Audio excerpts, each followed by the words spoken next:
Black woman knew, like, you don't gotta wear wigs to be beautiful. You don't have to wear eyelashes to be beautiful. Like, eyebrows.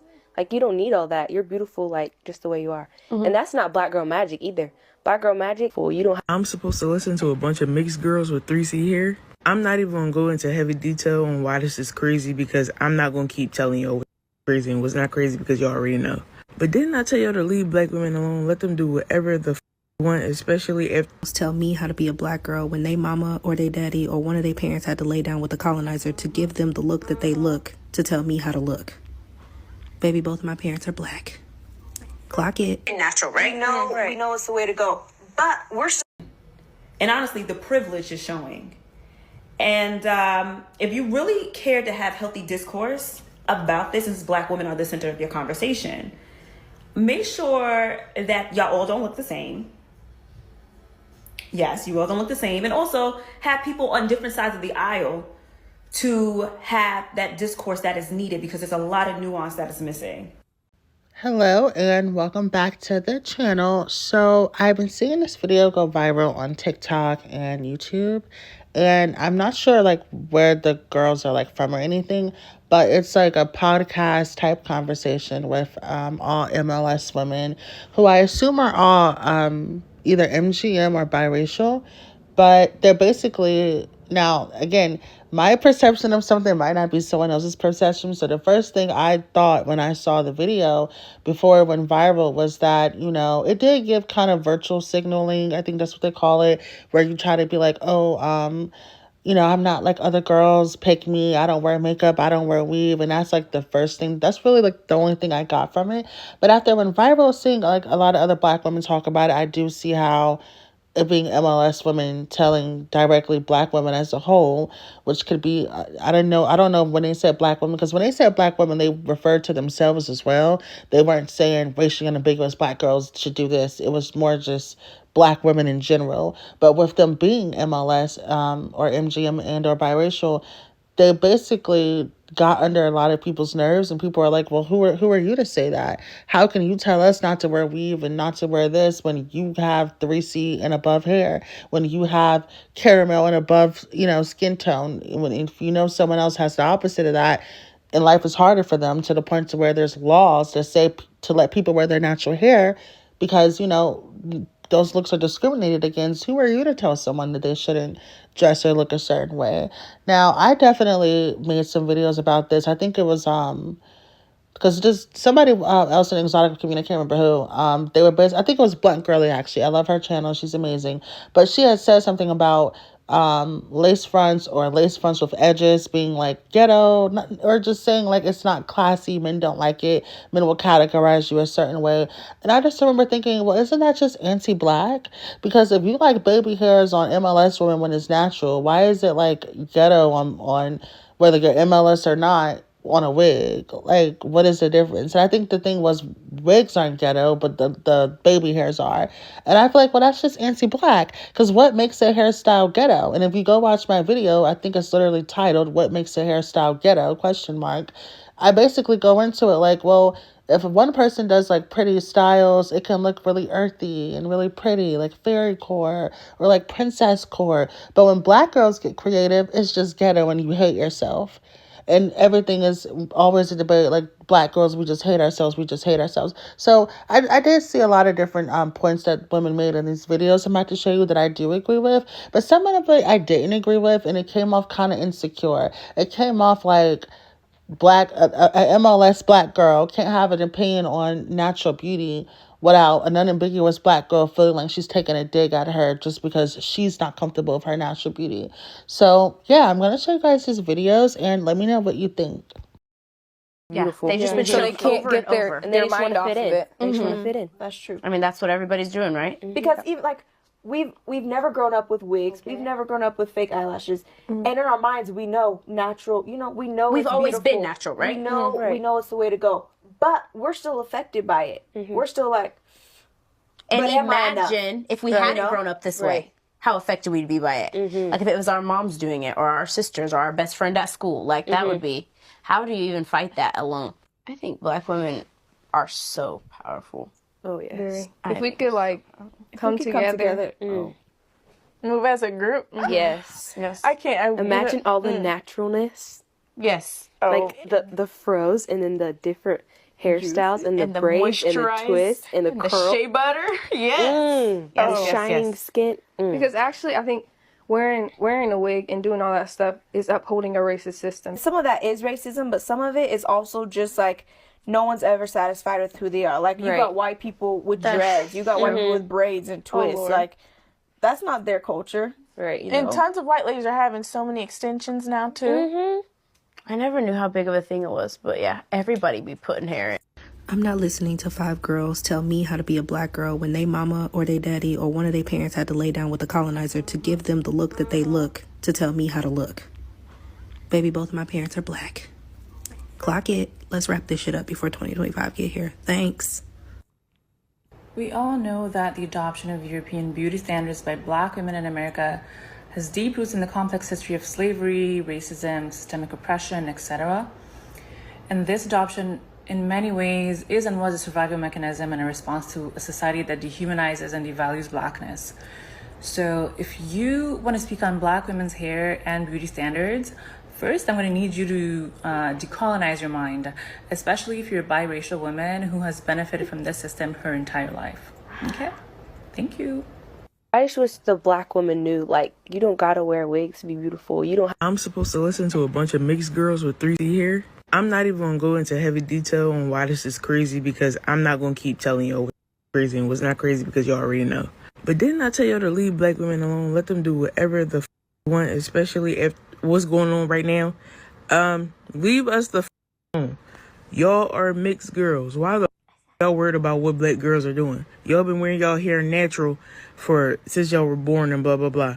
Y'all natural 3C hair is what's more acceptable than 4C hair. So of course, you could probably wear that natural. That's what the people want to see. Why the you worried about what people are wearing in their hair? How hard is it to mind your business? Like, cause I just don't get how hard it is. It's no Black person in that room. Cause a real Black person in that room would have checked the. And I know I didn't just see a video come across my FY Pizzle of a group of mixed women with podcast mics trying to advise racially unambiguous Black women on how we should appear. Yes, it did. I know I didn't just see that. Yes, it did. I know I didn't just see that.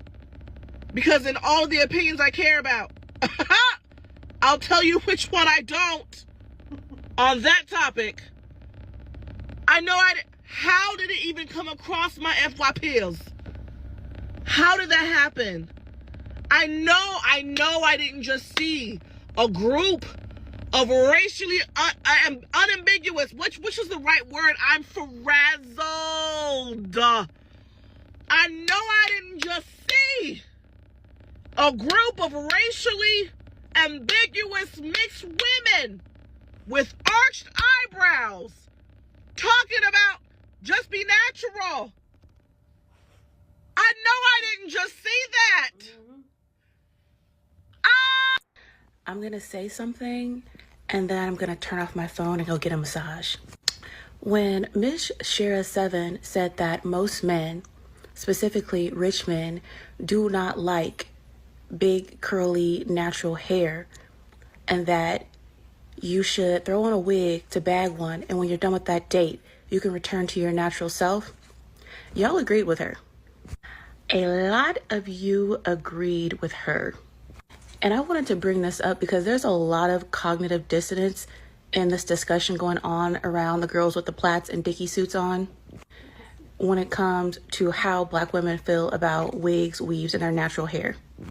If so many of you were comfortable with what Shira 7 said in stating that it is the position of rich men, presumably rich white men, because let's be real, when the hypergamy conversation is happening, that's who y'all are talking about. If it is okay for her to state that it is their position that they don't prefer our curly hair, our natural hair, and y'all were okay with that, and y'all didn't think that was anti-Black, then maybe there is some truth to what those girls are saying. I just wish the black woman knew, like, you don't gotta wear wigs to be beautiful. You don't have to wear eyelashes to be beautiful. Like, eyebrows. Like, you don't need all that. You're beautiful, like, just the way you are. I wish we could stop having these conversations. I really, really, really, really do. Like, before I decided to make this video, I really sat back and I thought, why are so many conversations about hair, outfits, presentation, like why does it feel like so much is constantly directed at black women? Yes, racism, colorism, texturism, featureism has tried to convince black women that we are not enough and that we need to look or be more presentable, whatever that means. Yes, we can acknowledge that, but I don't like how y'all make it seem like black women are trying to assimilate. I don't like how y'all making it seem like black women are trying to appease to like the eyes of what society wants them to be. Why can't we just enjoy things? Why can't we just like things? Why can't we just like getting our hair done or getting our lashes done or getting our makeup done or doing this or doing that? Why is it always a think piece when it comes to what we do? In these conversations, some of y'all will admit that black women are policed, and then you try to further police them in a way that you think isn't policing because you think it's the right way. How about we do this? How about we stop telling black women what they should or should not do? How about we stop telling black women that they do or don't love themselves? And how about we leave black women alone? We on the same page? Period. Y'all need to stop letting these biracial and non-black people piss you off. Because ain't no way in hell two girls dressed like Tom Sawyer finna tell me what it is to be a black woman. No way. It's always that specific archetype of the white mom, black dad.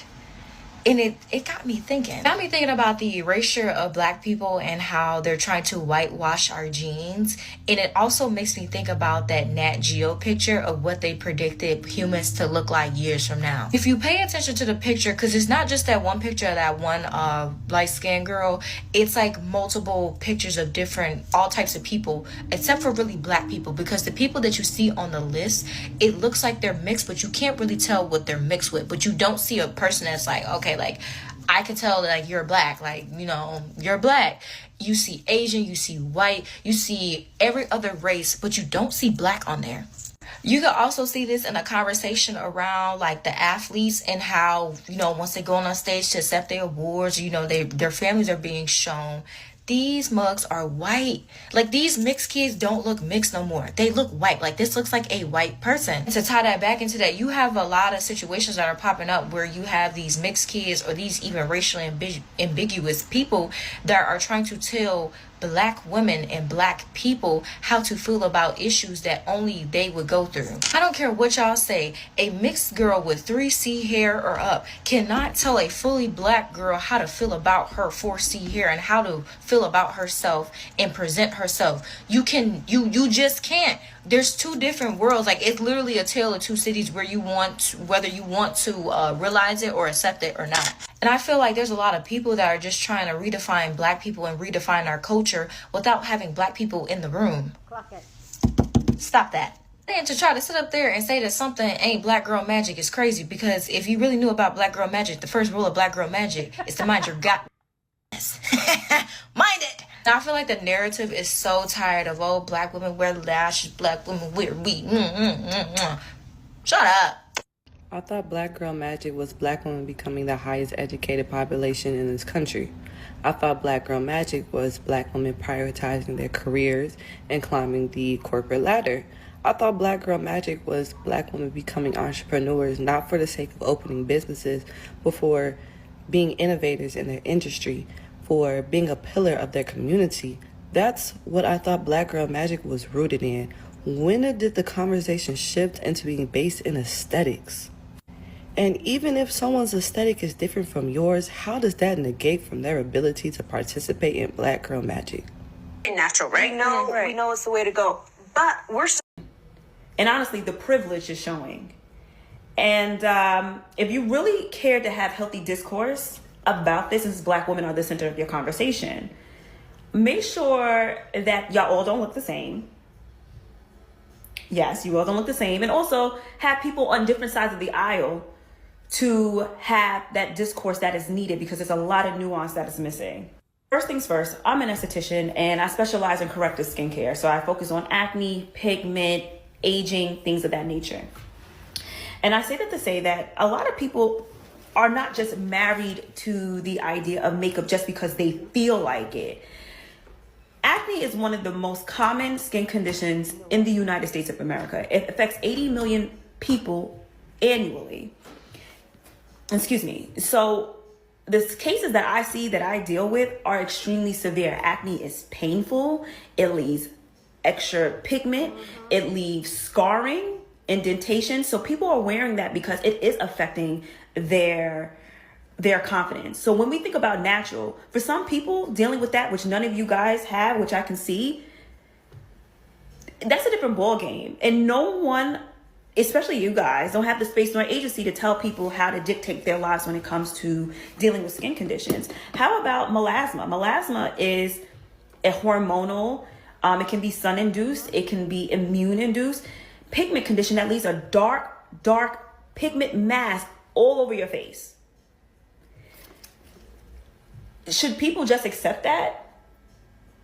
Again, you guys are projecting your beliefs and your morals on people when you don't even have the full picture. And that, to me, is not fair. And I really want to talk about hair for a second, because this is a conversation that it kind of triggers me a little bit. Because there are women, right? There are black women that do not look like you. They look like me or darker, that have coarser hair texture. The reason why the Crown Act was created, because women with my hair texture, and we wear it in its natural states, we can't even get a job, right? We'll get discriminated. We'll get fired. Hell, in Texas, you can't even wear locks because you may not cross the stage at your high school graduation, or you may get kicked out or expelled. These are present day issues.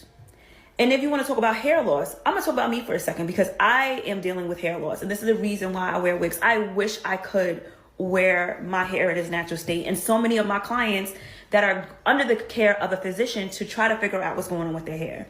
No, it's not traction alopecia from years of wearing wigs and braids and weave. No, a lot of hair loss issues are rooted in hormonal changes or something that's going on that is immune related.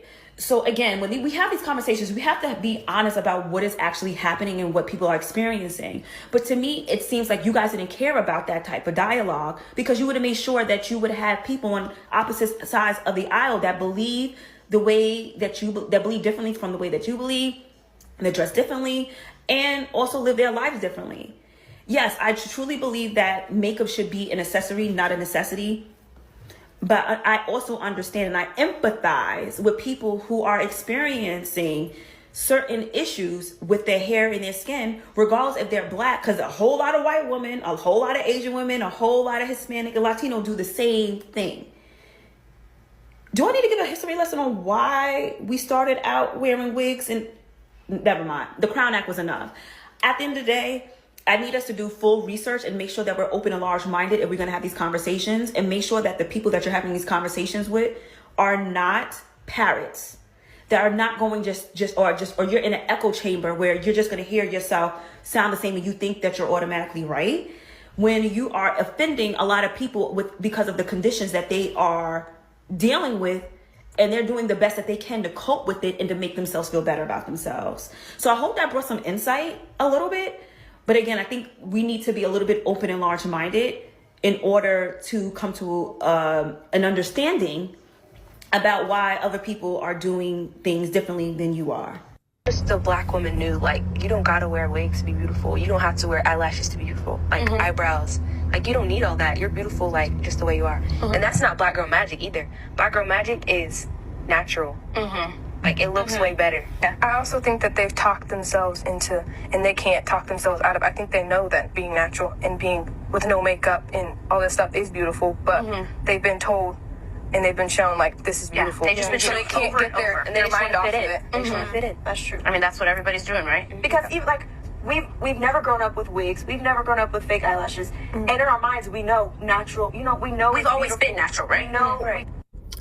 And do you want to know what I wish? I wish that everyone would leave black women alone. Now, I'm going to be very cautious while addressing these young ladies because they are just that, young ladies. But if you guys will notice what they are wearing in the video, it gives uniform. I'm not sure if they are Mennonites, which is kind of like Mormon, but they are Mennonite adjacent, something of that sect of religion, of practice, or whatever. So they were born and raised in a certain type of ideology, and I understand that.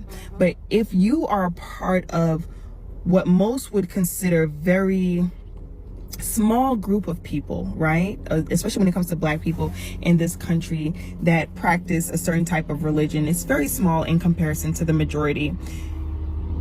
I do not like that conversation. I hate when people have these conversations about Black women, because it is done often. Black women are the only ones that get talked about for wearing wigs when literally everyone wear wigs, or weaves when everyone wear weaves, and it's demonized. It seems as ghetto even when Black women do things like wear braids, but somehow when you put it on a skinny white woman, it's high fashion.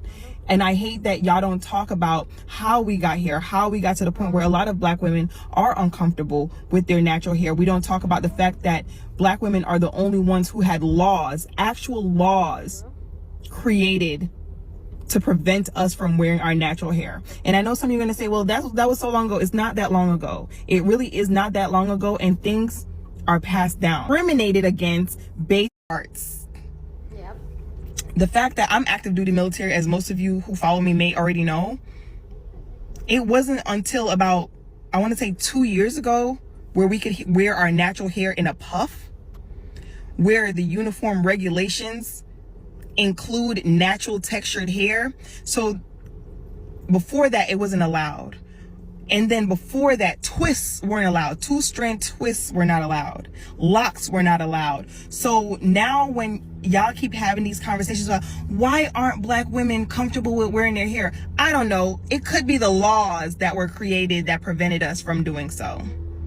It's the fact that y'all are not having the conversation should be around the things that happened to us, the laws that were passed to put us in this position, why people hate seeing Black women love on themselves, and that now as Black women navigate natural, as Black women navigate learning themselves, we should have space for them to do all of it. Because I don't need you to tell me that I look good without makeup, I look good without lashes, I look good in my natural hair. I know that. But guess what? I also like all those other things. And it's okay for us to like those things. So I really, really dislike when y'all come on the internet, or people come on the internet and they be like, I just wish Black women know. We know. We know. We don't need y'all to tell us. And actually, we would really like y'all to stop telling us. We would really like y'all to leave us alone. If you yourself don't like makeup, you don't like lashes, don't wear it. No one is forcing you to wear it. And if as a man, you just feel like you need to come tell Black women what they should and should not wear, and what you prefer and what you don't prefer, see, it's plenty of women that don't do it. Go find them. Go find them. I want y'all to find each other and leave the rest of us wig, lash, makeup wear alone. I really do. Leave Black women alone.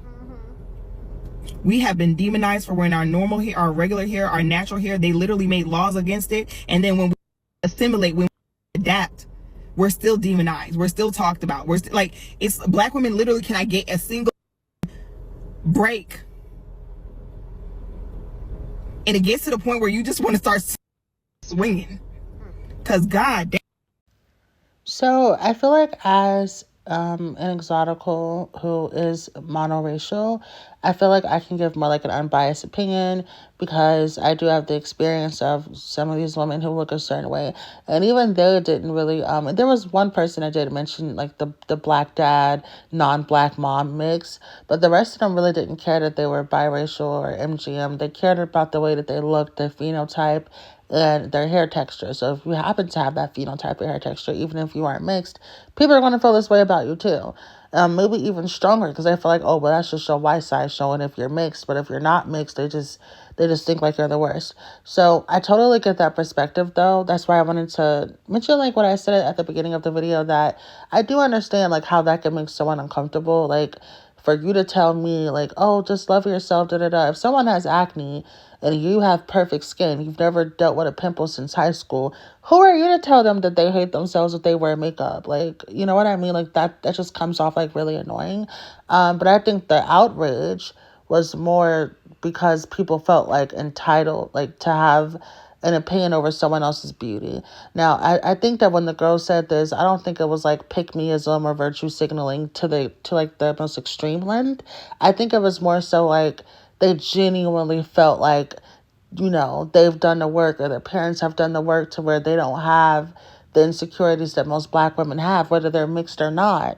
You know, because they didn't really discriminate against any hair texture or any skin tone. They were just saying natural hair is beautiful. And if you have to come in, well, no, you don't have 4C, so you can't say that.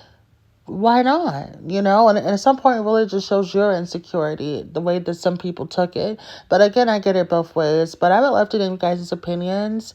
And don't be afraid to like be honest, because this is a very nuanced conversation. There really is no right or wrong answer. But yeah, I would love to know your opinions, so leave a comment if you have one. Thank you and have a beautiful day. Oh, I almost forgot. Merry Christmas to everyone who celebrates. And if I don't get a chance, Happy New Year too. Bye, guys.